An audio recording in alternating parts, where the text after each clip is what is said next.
Ya iniciamos a la hora indicada. Estamos esperando que las personas que nos se vayan conectando a lo largo de la charla y esperando que todos y cada uno se encuentren pero muy bien, al igual que todos, al igual que sus familiares. Nuevamente en la tarde del día de hoy con un tema de interés para todos y cada uno de nosotros. Vamos a tratar hoy el tema de insolvencia económica. Para nadie es un secreto que lo que estamos pasando muchos de nosotros, ya sea como empleadores o ya sea como trabajadores, estamos pasando por un momento un poquito bastante complicado en el cual pues tenemos ciertas preocupaciones y en el cual pues debemos de cada uno de mirar y analizar y estructurar qué es lo que nos depara o qué veníamos estructurándonos antes del COVID, durante el COVID y después del COVID. Entonces tenemos temas como régimen de insolvencia a nivel empresarial, el régimen de insolvencia a la pequeña o el pequeño comerciante. Tenemos mirar el tema hoy de cómo estamos a nivel de empresa, aquellos empleadores de que, oiga, tenemos ya casi 2 meses en los cuales estamos tenemos, bueno, tantas cosas, aquella persona en la cual pues tiene de pronto su trabajo o su local comercial, un trabajo informal en el cual no hemos podido, está cerrado, ¿qué hacemos? Yo tengo que pagar créditos, tengo que pagar prestaciones sociales para fiscales, nóminas, tengo compromisos con los bancos, tengo compromisos con mis proveedores pues obviamente sin producir ya las deudas empiezan un poquito a sentir también a su vez el tema de las preocupaciones financieras. Para eso tenemos que hablar hoy vamos a hablar en lo tocante a los decretos 560 del 2020, esos decretos que ha sacado el presidente de la República en cuanto a estos temas. Y bueno, para eso nada más ni nada menos que tenemos a un especialista a quien nos aceptó amable y cordialmente esta invitación para hablar en la tarde del día de hoy, en estos minutos, acerca de este importantísimo tema que a diario nos está aquejando. Y pues la invitación especial, hoy nos acompaña el doctor Juan Carlos Muñoz Montoya. El doctor es abogado de la Universidad Javeriana, especialista o con un grado de especialidad en gestión tributaria también de la misma universidad, asesor en insolvencia empresarial y persona natural no comerciante, a quien desde ya le expresamos nuestro más sincero agradecimiento por atender a esta invitación que el Grupo Judicial Torres y Arias le ha hecho, apreciado doctor. Y pues muchos de nosotros estamos honrados de poderlo escuchar para absolver esas dudas y poder tener un poco más de tranquilidad, a ver qué camino es el que se nos presenta para poder suplir nuestras necesidades Apilártelas y ayúdame a guardar esto en el freezer. O en su defecto tener un grado de mayor tranquilidad. En ese orden de ideas, doctor Juan Carlos, bienvenido y tiene el uso de la palabra. Muchas gracias, doctor. Les pediría cordialmente a los asistentes que por favor silencien los micrófonos para que podamos continuar. Listo. Ante todo, quiero agradecerles por la participación que me han brindado en este espacio el día de hoy. Y comenzamos entonces indicando pues que han sido tiempos muy difíciles los que se están acercando. Sorprendentemente, muchas empresas y muchas personas naturales no tenían un fondo de emergencia que les permitiera continuar con esta contingencia de manera, pues de una forma más holgada. Además de la incertidumbre que actualmente existe frente a la continuidad de algunas actividades económicas, se hace entonces necesario que las personas conozcan estas herramientas de insolvencia que actualmente tenemos a la mano, desde la Ley 1116 de 2006, que es la más antigua, hasta la que se ha creado con el decreto 560 del 2020, que vendría siendo la más reciente y que lamentablemente solamente aplica para los afectados por el coronavirus, en el sentido económico, por supuesto. También se mencionará un poco el régimen de insolvencia de persona natural no comerciante, que es de hecho el que yo manejo, y busco que las personas sepan qué se tendrían que hacer en caso de que de que no les sea aplicable estos regímenes. Doctor, entonces, coménteme cómo empezamos. ¿Tienen preguntas o quieren que hable acerca de un régimen en especial? Por favor, doctor Juan Carlos, en su amplio conocimiento, por favor, ilústrenos qué podemos entender por insolvencia, ese tema, porque es que mucha gente dice, bueno, saco un crédito y ya, listo, y no lo pago y ya me declaro insolvente. ¿Qué es ese tema de insolvencia? Eh, ¿Qué se entiende por eso? ¿Quiénes lo pueden hacer? ¿Cuáles son sus elementos esenciales? Y así, grosso modo, ¿cuál sería ese trámite al cual una persona hoy en día puede hacer uso o cómo hacemos para llegar a eso? Vale, es Muchas gracias. importante. Es una pregunta bastante importante porque nos va a delimitar el punto de partida. Vamos a partir del hecho de que a lo largo de la historia de este país han habido más de 7 regímenes de insolvencia. Y todos han nacido al vaivén de diferentes situaciones económicas. Por ejemplo, el de la Ley 222 del 95 era un régimen más neoliberal y surgió en una época en la que el país estaba relativamente bien económicamente, en contraposición con el régimen de la Ley 550 de 1999 que surge en la crisis del 98 y que obviamente era más garantista. Sin embargo, si bien estos regímenes se han encargado de definir qué es una persona insolvente, es cierto que en las personas existe una especie de malinterpretación sobre lo que esto significa, porque no es lo mismo insolvencia que iliquidez. Hablamos de iliquidez cuando una persona, por un periodo de tiempo y por razones bastante variadas, simplemente se queda sin dinero y no puede atender no solamente sus obligaciones, sino que otro tipo de gastos. Más sin embargo, esa persona no se entiende insolvente, puesto que con la venta de uno solo de sus activos podría perfectamente volver otra vez a recuperar su liquidez. En contraposición con una persona que ha perdido su empleo, una persona, por ejemplo, como en la situación actual, que no sabe si su actividad económica va a continuar, que es lo que en sí mismo se podría interpretar a grosso modo como que esa persona sí está insolvente. Ahora, remitiéndonos entonces a los aspectos formales, pues los regímenes actuales nos han dicho que para que una persona se entienda insolvente tiene que cumplir con unos supuestos de admisibilidad. En el caso de la ley 1116 del 2006, se entiende que esa persona tiene que estar en cesación de pagos cuando incumpla por más de 90 días dos o más obligaciones a favor de dos o más acreedores. Por lo que si esa persona solamente le debe a una persona, entonces no se consideraría insolvente.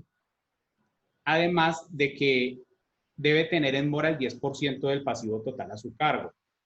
Asimismo, se estableció un supuesto de admisibilidad que llama la norma de incapacidad de pago inminente, que actualmente se encuentra suspendido por 2 años por el decreto 560 del 2020, pero que consiste a grosso modo en que esa persona debe acreditar la existencia de circunstancias en su actividad económica que le van a impedir cumplir con cumplir de manera normal con sus obligaciones. En el caso del régimen de insolvencia de persona natural no comerciante es básicamente parecido, dos o más obligaciones con mora superior a 90 días, pero también se le exige que tenga dos o más procesos ejecutivos en curso, pero debe tener ya no el 10%, sino la mitad de todo el pasivo total a cargo en mora. Cuando hablo del pasivo total a cargo, me refiero a que si una persona debe 100 pesos, entonces debe tener 50 pesos en mora, los otros 50 pues los puede tener al día, y así es como se entiende que es insolvente. Entonces, como pueden ver, la misma norma se encarga entonces de definir que no siempre una persona que esté en imposibilidad de atender sus obligaciones de manera normal está insolvente. Puede que Y esto es importante que lo tengamos en cuenta porque, así como lo dice el doctor Juan José Rodríguez Espitia, el proceso de insolvencia más exitoso es el que no se hace. Esto tiene que quedar muy claro porque este es un régimen que no es para todo el mundo. Es básicamente, haciendo una analogía con la medicina, sería como la quimioterapia a los enfermos con cáncer. Pero existen otro tipo de remedios que se pueden aplicar a una persona cuando simplemente está en incapacidad de pagar sus obligaciones. Doctor.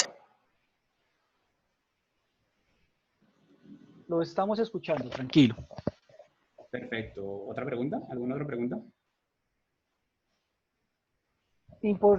Para las personas que a esta hora se conectan con nosotros, si desean que alguna pregunta, alguna duda, alguna aclaración, con el mayor de los gustos, me pueden escribir o nos pueden escribir a través del chat.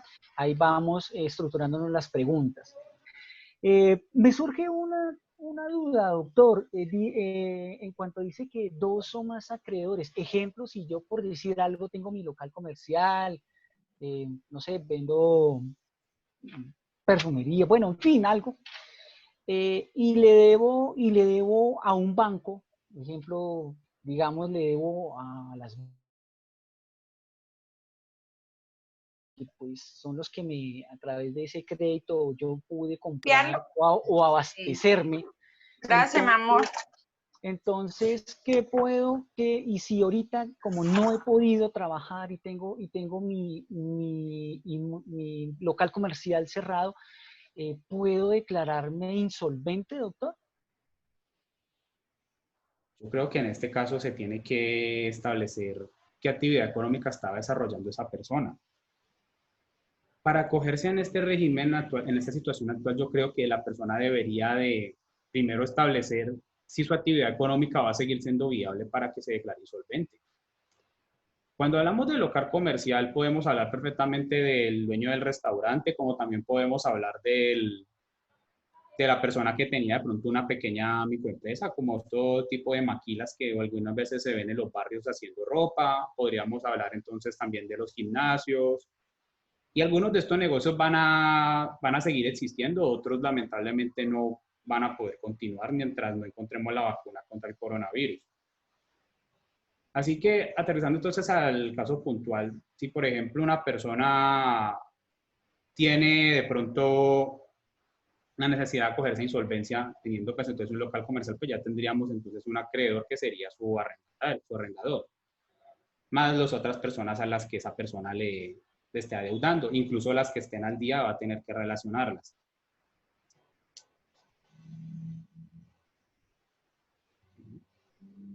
Gracias, doctor. Una pregunta que también me surge. Dice, su señoría nombró dos o más procesos de ejecutivos, tomando pues aquí hay personas que no son todos abogados, hay diferentes personas de inmersas profesiones, pues hablar de proceso con tendencia ejecutiva significa cuando hay un acreedor, un deudor y pues tenemos una obligación la cual no ha sido satisfecha en legal forma, entonces nuestro acreedor demanda a través del Estado, a través de la justicia, en un proceso que se llama proceso ejecutivo y es lo que ahí no pueden venir las medidas cautelares y demás. Entonces, doctor, o sea, es requisito en el cual para yo poder tener acceso al tema de régimen de insolvencia económica, tener eso, o sea, esos ejecutivos. Si yo tengo, digamos, solamente un solo proceso ejecutivo, no puedo ser acreedor a este régimen de insolvencia, o tiene que ser dos o más. ¿Cómo acredito ese pasivo? Por favor, doctor. Bueno, primero que todo, lastimosamente, debido a que los supuestos de insolvencia han sido muy claros, la persona tiene que tener dos o más obligaciones.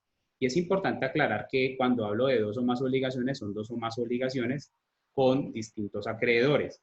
Por lo que usted puede tener 40 obligaciones, pero si se las debe todas a la misma entidad financiera, entonces no se considera insolvente para este régimen. Lo segundo, cuando hablamos además también de procesos ejecutivos, tenemos que tener en cuenta que no solamente hablamos para efectos de este webinar, vamos a decir que cuando yo estoy hablando de procesos ejecutivos, me refiero no solamente a los ejecutivos que se tramitan en un juzgado, sino también a los procesos de cobro coactivo, hablo también entonces de los procesos de garantías mobiliarias, por ejemplo, las ejecuciones de esas garantías, perdón, y en general cualquier otro proceso de ejecución que se esté tramitando de manera judicial en donde la persona donde se implique que la persona deba pagar sea con su patrimonio o con el embargo de sus ingresos. Ahora bien, hay un tema aquí bastante controvertido y es que supuestamente con este régimen se pueden suspender los procesos penales por omisión de agente retenedor recaudador. Yo esa interpretación no la comparto, pero han habido fallos de la Corte Suprema de Justicia en donde se ha dicho que tiene que precluir la investigación penal cuando una persona se acoge a ese régimen. Y eso es importante tenerlo en claro porque a veces la insolvencia puede llevar a que las personas cometan el delito de omisión de agente retenedor o de recaudador y se quedan con el dinero de la DIAN o que era de la retención de IVAs o de retefuentes que habían hecho a sus proveedores, por ejemplo. Perfecto, doctor. Vamos a abrir paso a contestar, si alguien lo tiene, a contestar unas preguntas que las personas nos están haciendo. Jorge Díaz nos dice, buenas tardes, una pregunta, ¿por qué la incapacidad inminente de pagos está suspendida por el nuevo decreto? ¿Qué podemos afirmar?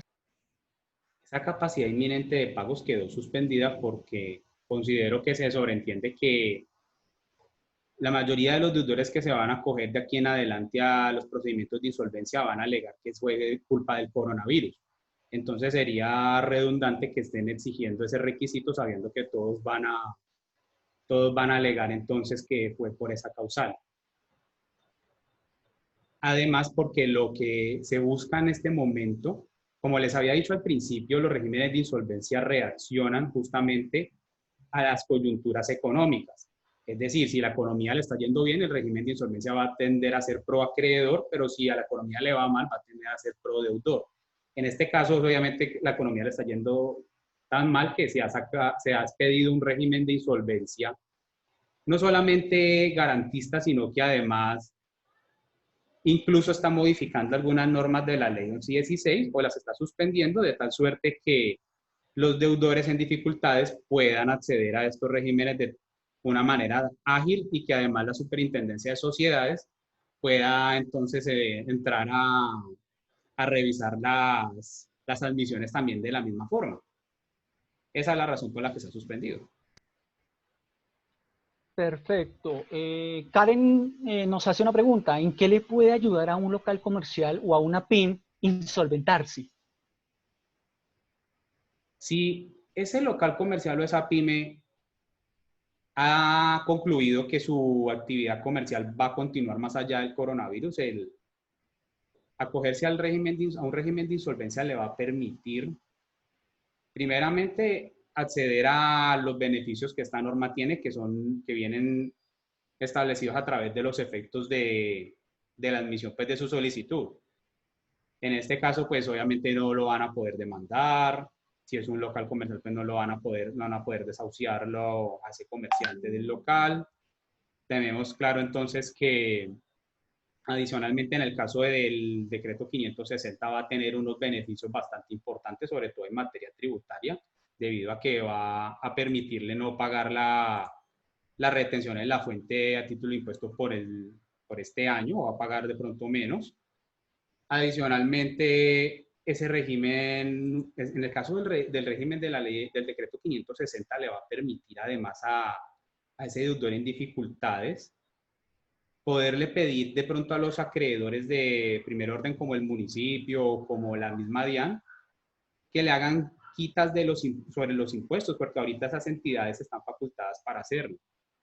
De tal forma entonces que cuando una persona comerciante se acoge a un régimen de insolvencia, le va a permitir negociar con sus acreedores, pero de una manera no solamente organizada, sino que además menos estresante sin el afán de que estén llamándolo 4 o 5 personas al tiempo, todos pidiéndole que les paguen, si no le vas a pagar así, entonces te descuadras con el otro, y entonces ese sería entonces el gran beneficio, el orden y sobre todo la tranquilidad de que no va a perder no va a perder ninguno de sus activos o de sus ingresos por un inminente embargo. Perfecto, doctor. Julián Mateo González, quisiera conocer acerca del régimen de insolvencia del decreto 560. Ahí estamos tocando algunos puntos, Julián. Entonces, vamos a tratar de agotar al máximo. Ángela dice, una pregunta, una persona natural no comerciante que en este momento está tomando alivios que están dando los bancos, como los tiempos muertos para el pago del crédito, ¿puede someterse al proceso de insolvencia así haya aceptado los tiempos muertos? Una muy buena pregunta, excelente pregunta. Sí, ¿Cómo podríamos mirar? Yo creo que si esa persona cumple con los supuestos de insolvencia, se puede acoger, como les dije. Solamente en los ambos regímenes de insolvencia, tanto el de 1116 como en el de la ley 1564, lo que se repite en esos supuestos es la cesación de pagos, pero le exige que tenga 2 o más obligaciones en mora. Las tiene y además cumple con el porcentaje requerido, el que les hablé al principio, así tenga esas deudas al día con estos beneficios, se puede acoger perfectamente.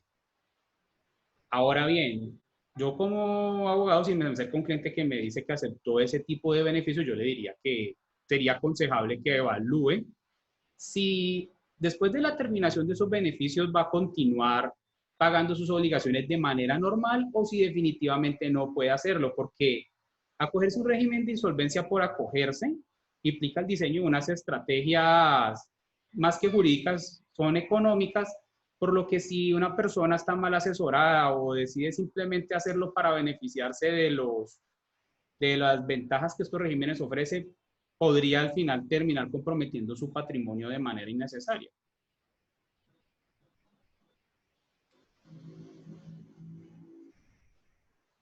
Buenas tardes. Buenas tardes. Aquí hay otra pregunta. Una persona natural no comerciante en este momento está tomando alivios que están dando los bancos. Listo. Buenas tardes. Nos dice Aizar Reyes. Por favor, ¿cuál es la sentencia de la Corte que indica la terminación del proceso penal en caso de ser aceptado en insolvencia? En este caso yo no la tengo presente, pero de hecho yo escribí hace un tiempito un artículo en mi blog, por lo que si gusta puede ingresar a munosmontoya.com y ahí lo puedes encontrar a través del botón de búsqueda que tengo en ese mismo espacio.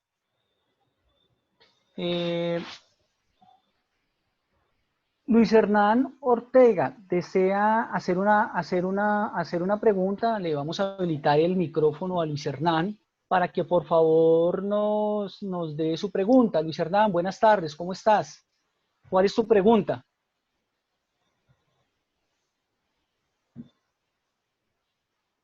Luis Hernán. ¿Hernán? Parece que se desconectó.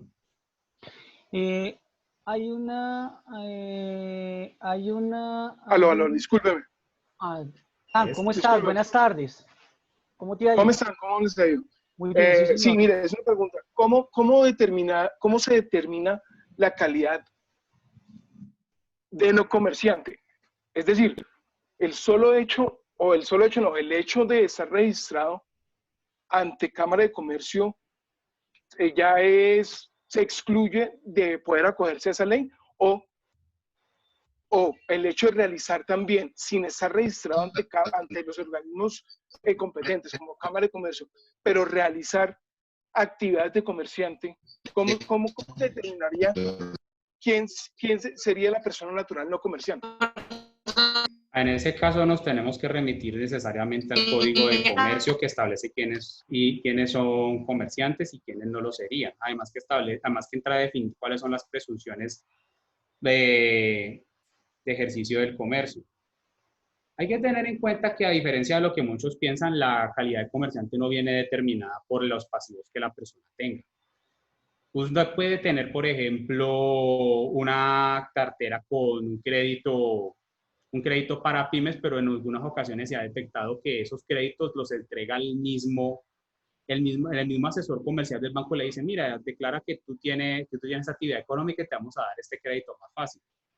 Más sin embargo, esa persona nunca ha ejercido esa actividad económica. No puede ser entonces que alguien sea declarado como comerciante de esa manera. O también puede pasar el caso en que las personas pasen hasta a veces más de 10 años sin ejercer el comercio, tuvieron alguna actividad, se quebraron y ahorita quieren recuperar su tranquilidad financiera y entonces deciden acogerse al régimen. Yo diría entonces que esa persona no es comerciante y en algunos casos he admitido ese tipo de trámites de esa situación. Entonces, volviendo a la pregunta puntual, lo que define entonces qué es un comerciante es básicamente la realización de manera profesional de los actos mercantiles que establece el artículo 20 del Código de Comercio, que básicamente son 19, vienen siendo entonces 19 actividades más las que se consideren, las otras que se consideren pues de actos y contratos regulados por la ley mercantil es el código.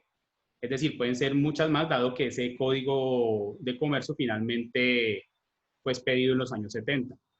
Pero también tenemos que tener en cuenta que aunque una persona haya podido ejercer de pronto una actividad a través de una sociedad por acciones simplificadas, no en todos los casos se puede considerar comerciante. Primero que todo, hay que establecer si esa persona a través de por ejemplo, una SAS estaba desarrollando una actividad de tipo profesión liberal. Por ejemplo, un abogado que constituyó una SAS para manejar sus asuntos jurídicos a través de ella, no sería un comerciante, o sea, no es una actividad mercantil. Como tampoco lo sería una persona que haga lo mismo para hacer actividades de tipo artístico, o por ejemplo un ganadero tampoco sería considerado comerciante. Así las cosas, entonces, en resumen, tenemos que remitirnos básicamente a cada caso concreto, establecer la temporalidad en la que esa persona lleva ejerciendo esa actividad mercantil y si se ha dedicado entonces a la misma de manera profesional, de tal suerte que pueda ser considerado comerciante. Ahora bien, existe otro criterio bastante importante que los operadores sin insolvencia tenemos en cuenta, y es el revisar cómo se estaba identificando la actividad en el RUT. Porque algunas personas dicen: listo, yo no soy comerciante, pero por ejemplo en el RUT del año pasado o hace unos meses lo tenían como si estuviera realizando una actividad mercantil. Considero que en este caso le queda muy difícil a esa persona decir que yo fui comerciante y ahorita ya no lo soy. Eso da para bastante malestar en esos trámites, al menos en los trámites de insolvencia de persona natural no comerciante, y lo remiten y tratan entonces de algunos abogados de tumbar ese trámite para justamente que esa persona no siga en ese régimen. Entonces, como les digo, hay que revisarse cada caso en concreto, en última.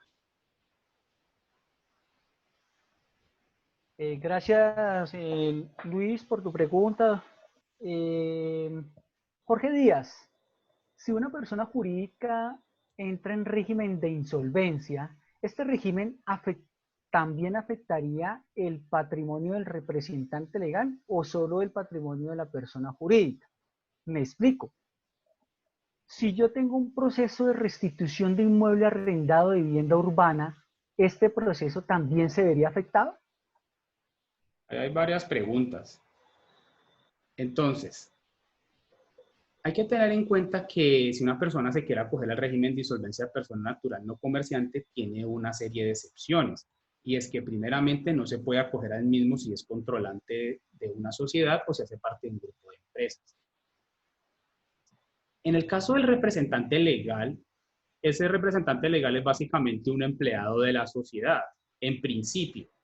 por lo que seguiría siendo una persona natural no comerciante, a menos que tenga una participación mayor del 50% en esa misma sociedad y que además tenga registrada esa calidad de controlante en ese registro mercantil. Solamente en ese caso, entonces, podríamos decir que esa persona no se puede acoger al régimen de insolvencia de persona natural no comerciante. Pero mientras no cumpla con esas condiciones, puede perfectamente acceder. Yo he tramitado varios trámites en los cuales la persona tiene el 50% de su participación accionaria de representante legal de una sociedad, pero el trámite sigue normal como una persona natural no comerciante porque finalmente esa persona, además de cumplir con los requisitos y no estar inmersa en esas prohibiciones, finalmente no está comprometiendo a la sociedad. No estamos hablando de la quiebra de la SAS, sino de la quiebra de esa persona natural no comerciante como un consumidor. Ahora, en el caso del proceso de restitución de inmueble arrendado, aquí me gustaría que fueran don Jorge un poco más específico porque honestamente el que una persona si una persona se acoge como representante legal de la sociedad al régimen de insolvencia de persona natural no comerciante, pues finalmente va a beneficiarse de la suspensión de este tipo de procesos que también quedan suspendidos, por cierto. Pero si lo que va a coger es la SAS en calidad de representante legal de la sociedad, pues entonces definitivamente no va a comprometer en absolutamente nada su patrimonio porque la que se está insolventando es la SAS, no, y el representante legal solamente está firmando la solicitud.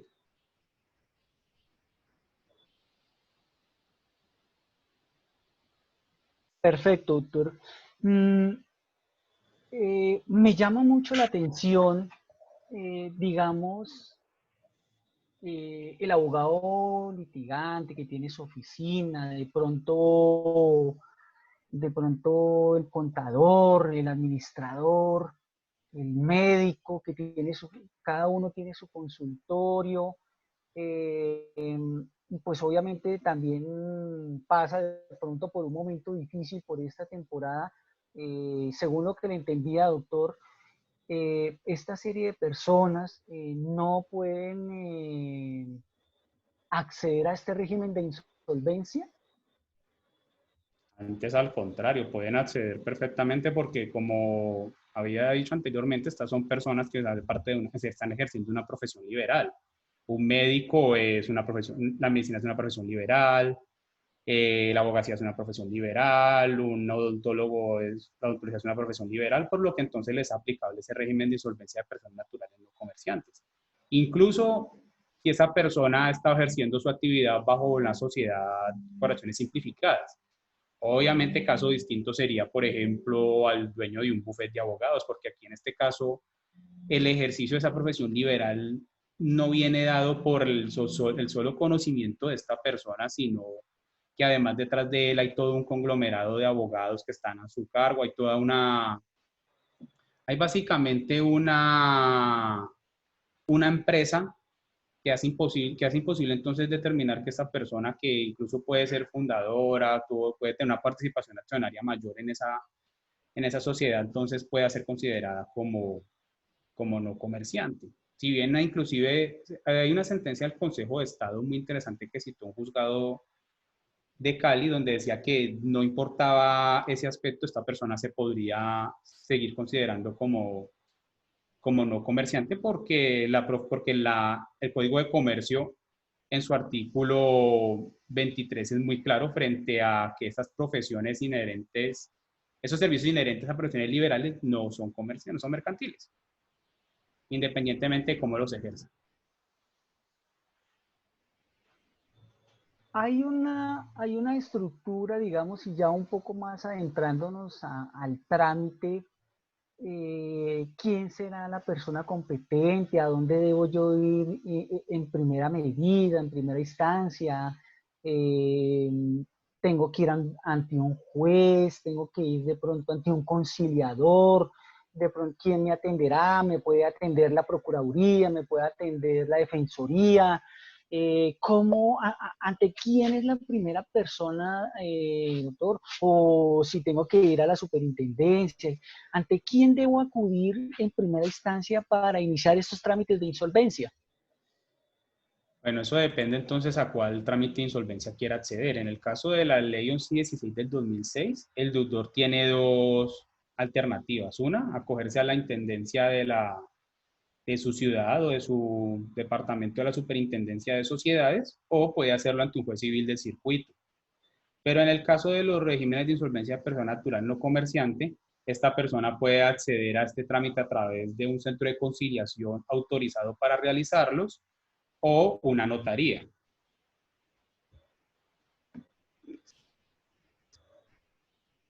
Doctor.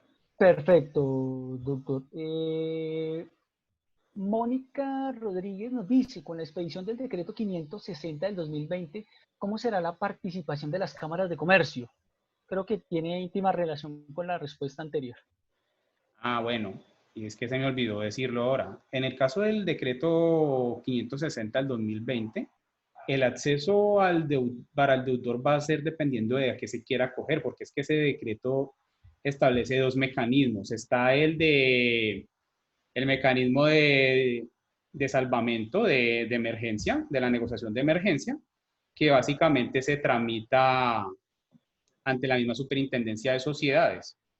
Pero también está el de la negociación de emergencia de reorganización, que es el que se tramita ante la Cámara de Comercio. Esa participación en este momento no está reglamentada. Existe obviamente toda una estructura acerca de cómo se tiene que realizar, pero la reglamentación va indicada acerca en aspectos que la misma norma definió como de cómo tienen que hacerlo del reglamento, porque ese deudor que se acoja a través de las cámaras de comercio está sujeto al reglamento de la misma cámara sobre referente a ese tipo de procedimientos. Básicamente, entonces, la participación de la Cámara de Comercio, para resumir, sería básicamente en el trámite de las negociaciones de emergencia, de acuerdos de reorganización, pero no está en este momento operando porque no está reglamentada. Perfecto. Aiza Reyes nos dice, ¿puede un deudor, bueno, trae dos preguntas, ¿puede un deudor pasar directo a liquidación patrimonial? Bueno, en este caso, eso depende de qué régimen se encuentre, porque si está en el del 1116 existe obviamente la liquidación directa y de hecho ese sería el mecanismo que yo le recomendaría, por ejemplo, al dueño de un bar o de una discoteca en este momento, porque no tiene sentido que esa persona se vaya a ir a los mecanismos de emergencia que extrajo el decreto 560 si al final del día su actividad económica no va a sobrevivir mientras exista el COVID-19.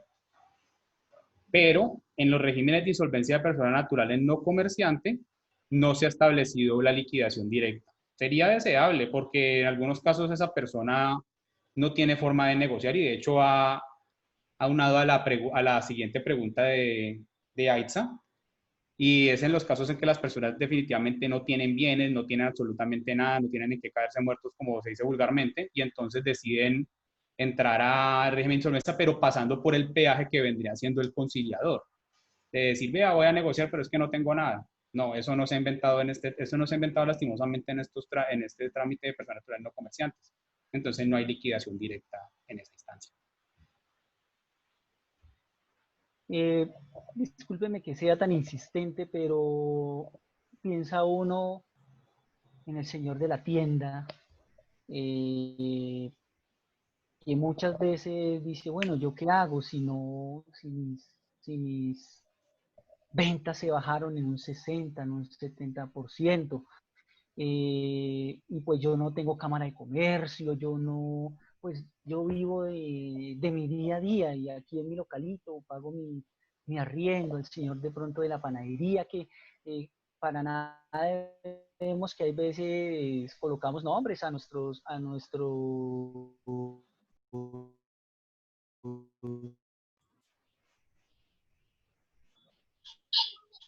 Doctor, creo que se le y ha detenido para el audio. nadie en este tema del COVID nos acoge a todos, que pues no es lo mismo estar en Cámara de Comercio que no estarlo. Pero al señor de la tienda, ¿qué le podemos decir, doctor? Doctor, ¿qué solución de pronto puede encontrar que decir? O de pronto al taxista que está que está de pronto pagando sus cuotas, bueno, en fin, tanta persona que hoy en estos momentos pasa, como dicen por ahí, nadie sabe con la que otro día, ¿qué le podemos y qué quiere en busca? Bueno, salen unos decretos, sí, perfecto, mire, vayan, tomen los créditos y ahorita estamos mirando que una cosa lo que dice el presidente con sus decretos y otra cosa muy diferente lo que va uno y llega en el banco y le dice, vengo a que usted me preste porque soy una empresa y ¿qué están haciendo los bancos? Ahorita dice, ay, no, no le puedo prestar porque es que usted necesita esto, esto, esto, esto y esto. Entonces, pues, me cruzo de manos y pues si los bancos no me apoyan, el Estado no me apoya y pues yo soy una persona no de grandes ingresos, no tengo una cámara de comercio, no declaro renta. ¿Qué le podemos decir a esas personas? ¿Qué salvavidas? ¿Qué palabras o fuente le podemos dar a esta persona para que pueda llegar a ser beneficiario de este tema, doctor? Complicado, o sea, este régimen de insolvencia lastimosamente, no digo ni lo digo yo, tengo que trabajo en esto desde el 2014 cuando se fundó el régimen de insolvencia de personas naturales no comerciantes. Bueno, se creó en el 2012, pero para el 2014 es que salimos los primeros conciliadores ya capacitados, dado que la reglamentación se demoró 6 meses más mientras estaban los programas. El caso es que estos regímenes de insolvencia son bastante excluyentes para algunas personas. Primero, por la misma falta de bancarización, por lo que en estos casos en los que usted me refiere, yo tendría que entrar a analizar primero a esta persona a quién le debe, cuánto le debe. No es lo mismo una persona que deba 1.000 millones de pesos a una persona que deba capacidades, pero si yo traigo a una persona que 1 millón de pesos son régimen de insolvencia de persona natural no comerciante, al final va a terminar padeciendo una serie de humillaciones y en algunos casos puede que esa persona le esté debiendo a gente que no va a ir a ese trámite de manera tan como de buena gana, mejor dicho, y que va a terminar entorpeciendo las cosas. Por eso tenemos que entrar a mirar a quién le debe. Ahora bien, eso tiene mucha relación con la pregunta que dice Aitza Reyes y es ¿qué objeto tiene entrar a un trámite de insolvencia cuando no se tienen bienes ni ingresos laborales? Aquí en este caso entonces podríamos asumir que ese taxista, que ese tendero entonces no tiene ni bienes, no tiene ni ingresos, lo único que tiene son gente llamándolo a cada rato para que vea, que pague, que lo vamos a embargar, pero no tienen que embargarle. Partamos entonces de la situación de esta persona. Yo diría, siempre le he dicho a estas personas entonces que lo primero es que tienen que privilegiar sus necesidades personales, alimentación, vestuario, techo, antes que pagar obligaciones.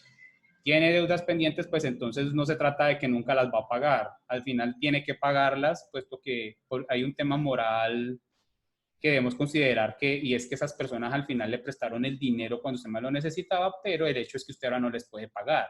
Por lo que entonces la discusión es cuándo les voy a pagar, qué establece qué derechos tiene esta persona.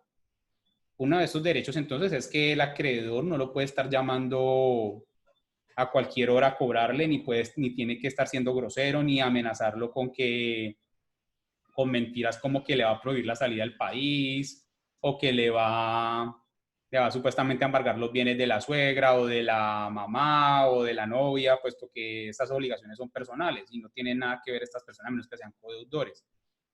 Yo a esa persona entonces le diría que se concentre entonces en sobrevivir en primera instancia y segundo, cuando ya tenga los medios para pagar esas obligaciones, tiene que acercarse directamente a cada uno de estos acreedores para buscar el pago de sus obligaciones.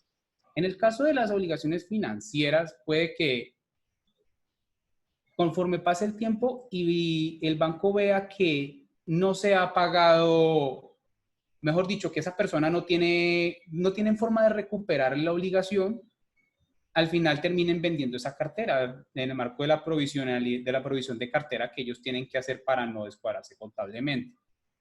En cuyo caso, pues, cuando venden esa cartera a casas de cobranza, que se van pasando la pelota a lo largo de los años hasta que al final termina con una que va a negociar de una manera mucho más favorable, permitiéndole a ese deudor al final quedar al día. ese es un consejo que yo sé que a muchas personas que son pro banca o muy moralistas les suena chocante porque dicen que se está privilegiando la cultura del no pago, que es inmoral que no se paguen las deudas, que pues finalmente cualquiera puede ser acreedor, pero el hecho es que las situaciones de insolvencia son principalmente de orden económico antes que jurídico. Y si una persona finalmente no tiene a qué caerle, no tiene sentido que la vamos a ahogar con demandas que solamente van a terminar para enmarcar, mientras no le demos una oportunidad de ponerse al día, que obviamente no pase por pedir otro préstamo, puesto que esta solución al final no sirve para nada y encima puede que ni siquiera le presten, que es lo que está sucediendo actualmente con los alivios del gobierno, dado que el banco finalmente no le va a prestar a una persona a menos que tenga una garantía, puesto que se arriesga a perder ese dinero que prestó. Me asalta una duda, doctor. Qué pena ser tan reiterativo. Digamos, cuando debemos a entidades financieras, por X y Z motivo entramos en mora, aquí a través del régimen de insolvencia podría llegar a darse una dación en pago, de pronto, y mire, yo entrego el vehículo, entrego la casa, de pronto es como manera de poder uno también bajar un poco la deuda, bajar un poco el interés. No sé cómo operaría este tema de la dación en pago respecto a ese punto. Y segundo, algo que, bueno, la conciliación es un medio alterno de solución de conflictos para evitar, como ampliamente su señoría lo expresaba hace algunos minutos, evitar el congestionamiento del aparato jurisdiccional del Estado. A veces, si yo de pronto hago una conciliación y cumplo, bueno, ya se formaría un título ejecutivo, pero ¿habrá alguna manera de que con esa conciliación después yo pueda entrar a solicitar un nuevo régimen de insolvencia? ¿Qué opina su señoría respecto de ese tema? Pues, doctora, ahí hay dos preguntas. Una es el acceso de la persona a un nuevo régimen de insolvencia después de que se acogió a uno. Y la otra era referente a si se pueden hacer las daciones en pago. En el segundo caso, comencemos con lo de las daciones en pago. Ese es el pan de cada día en estos trámites. Al menos en los de 1564, que son los que yo manejo, he visto cómo las personas pueden salir de un endeudamiento bastante importante solamente dando en dación en pago una casa. Que se le adjudica a todos los acreedores, así como simulando la fórmula de la liquidación patrimonial que va a responder entonces a esa misma dinámica. O en su defecto, por ejemplo, ocurre mucho con los acreedores prendarios que están garantizados con las garantías mobiliarias y ya tienen el carro. Al final el deudor puede decir, mira, yo no voy a salvar este carro, pues te lo entrego y me dejas entonces a paz y salvo por esta obligación, lo cual le permite entonces pagar otras obligaciones que están en otro orden y que no se pueden pagar antes de haber sufragado la obligación del acreedor prendario, de la persona a la que le debía este carrito, en palabras castizas. Ahora, si ese deudor, para ese deudor volver a presentar una solicitud de este tipo, depende entonces en esta instancia de qué régimen se encuentre. Porque en el caso del decreto 560, a la persona que se acoja a este régimen se le brinda una prohibición de 1 año para acogerse al de la 1116 de 2006, pero al final puede hacerlo perfectamente. Mientras que, por ejemplo, en el de la 1564 de 2012, que es el de la insolvencia de personas naturales no comerciantes, se le prohíbe al deudor presentar una nueva solicitud en 5 años si celebró un acuerdo de pago o en 10 años si se fue a liquidación patrimonial. En este momento no tengo presente cómo sea en la 1116, pero estoy seguro que es similar a lo de la 1564.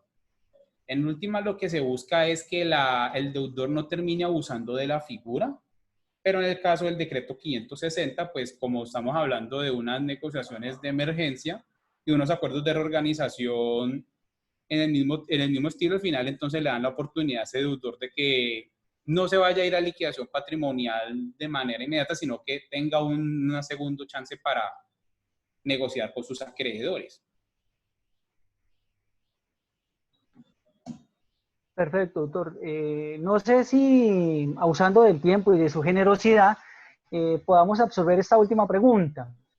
¿Hay Todas alguna son forma bienvenidas. de controlar en los casos en que en medio de la negociación contrario decide retirar la solicitud de trámite de insolvencia, haciendo perder tiempo a los acreedores y al promotor? ¿Hay alguna forma de controlar en los casos en que en medio de la negociación se objeta? Bueno, esas son ya preguntas de índole jurídico y se trataba como entonces de que las personas, de teniendo una participación a las personas que no eran abogados, pero yo le voy a decir en este caso a doña Aitza, y es que de entrada una objeción de condición de comerciante no existe en este trámite. Si alguien la está haciendo es lamentablemente debido a una mala interpretación que está haciendo el régimen de insolvencia de persona natural no comerciante, y es omitiendo que el tenor literal del artículo 500, el artículo 545, 535 creo que es, el 534 establece que el juez es solamente competencia de las controversias previstas en el título contentivo del trámite de insolvencia de persona natural no comerciante, por lo que quien califica que el deudor, si el deudor es o no es comerciante, es exclusivamente el conciliador, no un juez. Además de que en algunos casos los jueces lo están haciendo de manera a veces bastante irracional, como me pasó en el caso en donde a una abogada la volvieron comerciante solo porque tenía 2 locales comerciales como parte de su patrimonio, lo cual es, con todo respeto, ridículo. Entonces, obviamente, si le están objetando, pasó, el deudor perfectamente puede volver a presentar las solicitudes que quiera debido a que no está inmerso en las condiciones que establece el mismo régimen para no presentarlas, porque finalmente ni celebró acuerdos de pago y tampoco se fue a liquidación patrimonial, simplemente le devolvieron la solicitud y extrañamente el conciliador decidió acatar esa decisión del juez civil municipal que yo pienso que ni debería hacerlo, debería volvérsela a mandar para que resuelva lo que se le está pidiendo. Pero hay unos que simplemente rechazan la solicitud, no sé cómo van a hacer para rechazar algo que ellos mismos admitieron, pero lo hacen. Entonces no se trata de que se le está haciendo perder tiempo a los acreedores, sino que sencillamente en el caso de los regímenes de insolvencia de personas naturales no comerciantes, pues entonces se está haciendo pues una mala interpretación de qué es lo que son las objeciones exactamente, y el que está perdiendo entonces no es básicamente el deudor. Los acreedores pues tuvieron un triunfo pírrico frente a esa situación, puesto que en algunos casos esas falsas objeciones lo que buscan es evitar que el deudor se acoja al régimen por la razón que sea, a veces porque encontraron pasivos que no les que no les brindaban confianza, como algunos créditos laborales o de alimentos, en cuyo caso pues me parece que era más inteligente que hubieran iniciado las acciones revocatorias en vez de inventarse controversias y poner a un juez a prevaricar. El conciliador finalmente no pierde su tiempo porque el conciliador, hay que decirlo, hay que reconocer, el conciliador finalmente gana porque sí, gana porque no. El que pierde es el conciliador con el deudor con ese tipo de objeciones malintencionadas que no existen. Estamos hablando de un régimen en el que se busca que las partes se sienten a negociar, que lleguen a acuerdos de pago y que además le brinda unas herramientas al mismo acreedor que ve que puede perder su acreencia con las maniobras ilegales que puede ejercer un deudor, pero no se están ejerciendo, sino que se está estumbando insolvencias como parte seguramente de mostrar un resultado favorable a los jefes pues, que contratan a esos abogados que hacen esto. Perfecto, doctor. Pues, apreciados amigos, este tema tiene muchísimo, como cuando iniciaba su intervención el doctor expresaba ahí diferentes regímenes y demás.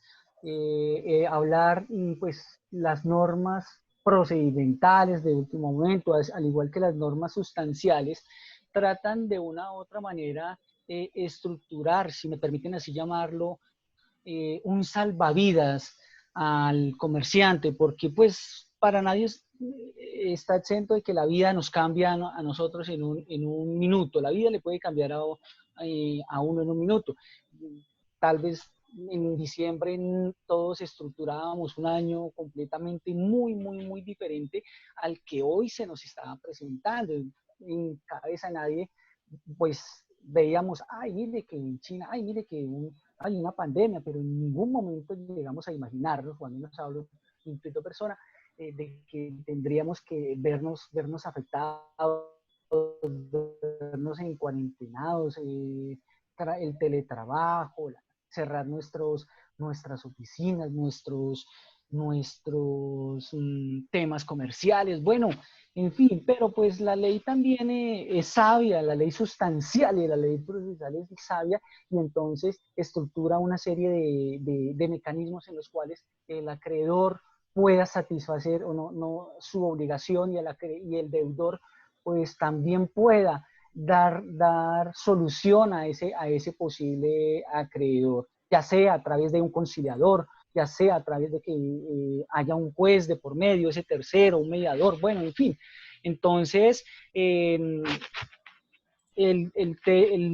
tema es amplio, esperamos que haya sido de su total comprensión. Doctor Juan Carlos, si alguien tiene alguna pregunta más adelante, alguna duda, alguna aclaración, ¿dónde pueden comunicarse con ustedes? ¿Dónde lo pueden encontrar? Claro, si tienen alguna duda o inquietud frente a este trámite o quieren discutir algunas de las cosas que se han hablado aquí con más calma, pues pueden escribir al WhatsApp 304-287-4360. O pueden entrar directamente a mi página web munosmontoya.com, en donde sé que van a encontrar contenido que les va a gustar bastante. Llevo más de 10 años escribiendo ese blog y sé que van a entretenerse mucho en la cuarentena viéndolo. Bueno, doctor, creo que no se le alcanzó a escuchar muy bien. Hay un poquito de interferencia. Por favor, ¿nos puede dar sus datos, por favor? Que no se escuchó muy bien, dicen acá, para que la gente pueda tomar atenta nota de su contacto. ¿Qué les parece si dejo el número en la caja de comentarios? Perfecto. Creo que lo mandé en privado. Bueno, es 304-287-4360. Doctor Juan Carlos, como siempre, pues muchas gracias, dando cumplimiento al tiempo establecido. Muchas gracias por atender a nuestro llamado, gracias por expresarnos a todas y cada uno de nosotros en este tema, que créanme que ahorita todo el mundo está sumamente preocupado, saber qué hago, me insolvento, no me insolvento. Seguimos, no seguimos, como dice la canción, seguimos y paramos, ¿no? Bueno, en fin. Entonces, pues muchas gracias por eso, y esperamos tenerlo nuevamente aquí en Grupo Judicial Torres y Arias en una próxima oportunidad con un tema de interés para la comunidad. Muchas gracias a las personas que se contactaron, que interactuaron a través de sus preguntas, pues les quedamos muy agradecidos y esperamos vernos en una próxima oportunidad con otro tema de interés. Muchas gracias, que Dios lo bendiga. Doctor Juan Carlos, como siempre, muy agradecido. Muchas gracias a usted por la participación y a todos los que asistieron. Pero entonces sus preguntas, que estén muy bien. Felicidades. Hasta luego. Hasta una Vale, próxima oportunidad. luego. Muchas gracias. Hasta luego.